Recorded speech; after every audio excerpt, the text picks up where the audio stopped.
Hey guys, for the past week, myself and April Wilkerson have been hanging out in Nick Ferry's shop up here in Wisconsin, and today's our last day, so we figured we'd challenge ourselves and all three build the same project, but put our own twists on it. So today, all three of us are going to be building a clock. This one day build was a good exercise for me because typically I like to get all of my project done in SketchUp before I even start in on the shop. This was just a run and gun situation, just get out in the shop and make something. So my initial thought was to make some type of box structure, just four sides, maybe some spline joinery connecting them, and then have a circular shape in the middle to kind of contrast the perimeter and have that floating with some pins. And it's a design I've seen before, but I figured I'd put my own take on it, and that's how I started.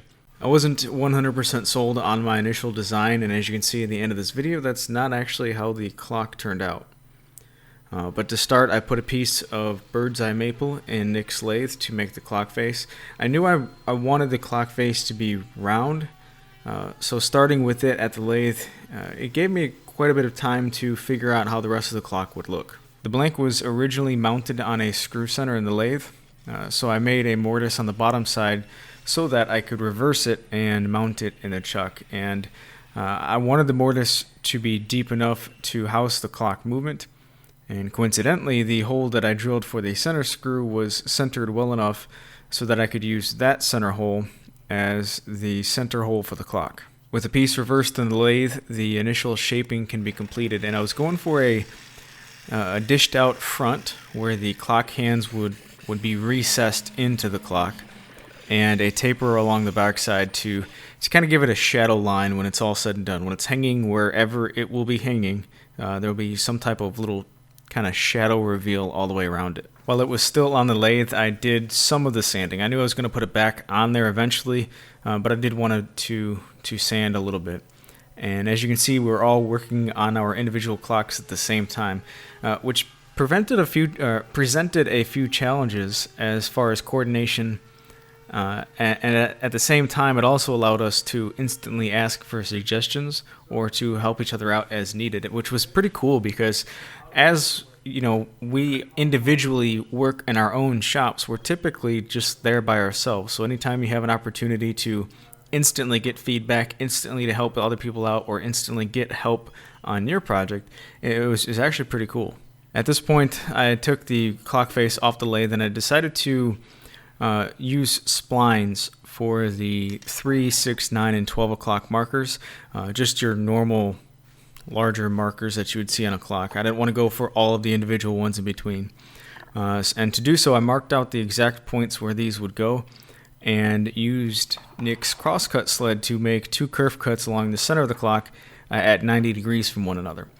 This was pretty easy to do. I just clamped a speed square to the sled to locate the left and right placement and just held it firmly in place. And I used my marks to visually put those directly in the center of the kerf cut, and it worked out really well. For the splines, Nick already had some walnut stock on hand that was the exact same thickness as his saw blade, which was pretty convenient, so I used it for the contrasting spline material.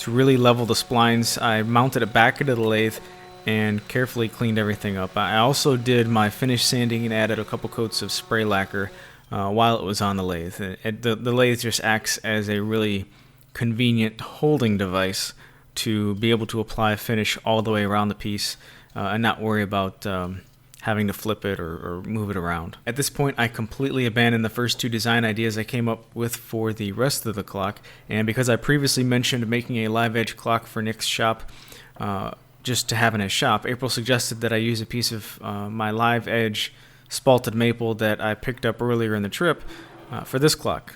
And that's when the the light bulb moment, I guess you could say, kind of went off as far as how I wanted this clock to look. Now it looks like I'm chopping my leg off at this angle, but it's completely perspective of the camera.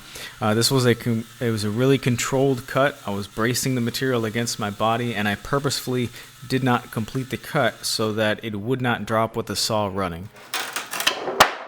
Slam, bam, da da da da da. Everybody rejoice. I was recording. Oh, sorry. Once that was cut, I took a much more manageable sized piece to the miter saw to cut off what I wanted to use. And my plan was to have a completely organic and natural backdrop to contrast the modern form of the clock. Now it's hard to see, but I used a piece of dowel stock to shim the material away from the fence to get the angled bottom that I wanted, the exact cut that I wanted. I wanted the entire clock to kind of sit like a picture frame on a table. So using the table saw at a quick makeshift sled, I angled the bottom so that it would lean back, and to make a matching kickstand on the back, I cut another piece of that same live edge spalted maple, making sure to cut it at the appropriate angle so that it would sit flat as a kickstand, but also leave the live edge exposed in the back.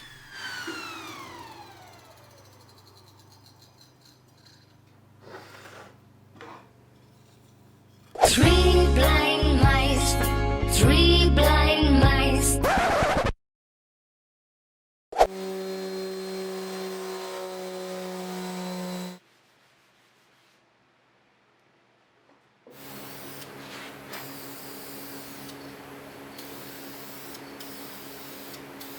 Wow.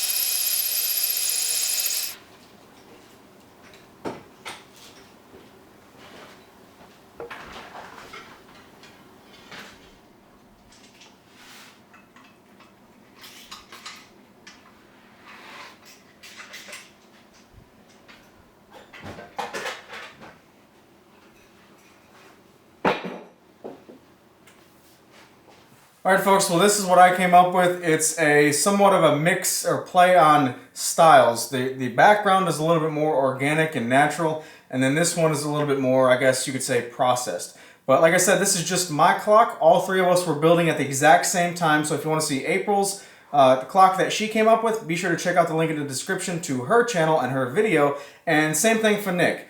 He's got a video on his clock. All three of them turned out great, and they're all completely different. So be sure to check out those links. And while you're at their channels, be sure to subscribe. They both make really awesome woodworking videos. So thanks for watching. You guys take care. Have a great day, and I'll talk to you later. See ya. Bye.